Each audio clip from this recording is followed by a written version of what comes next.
আসসালামু আলাইকুম এভরিওয়ান। আজকে আপনাদের সাথে খুবই ইম্পর্টেন্স একটা টপিক শেয়ার করব।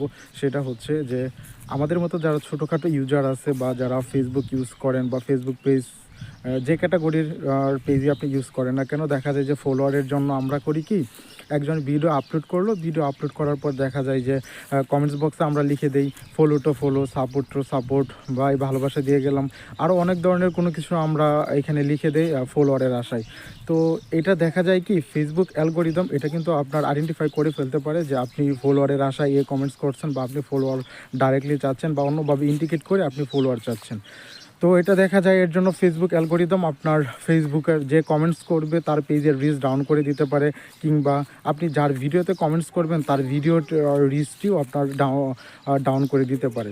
তো আজকের পর থেকে আমরা যারা ছোট ইউজার আছে, আমরা আর ভুল করে কখনো এই কাজটা করব না। এই কাজটা করলে আমার নিজেরও ক্ষতি হচ্ছে, আবার আমি যার ভিডিওতে কমেন্টস করতেছি তার এখানেও ক্ষতি হচ্ছে।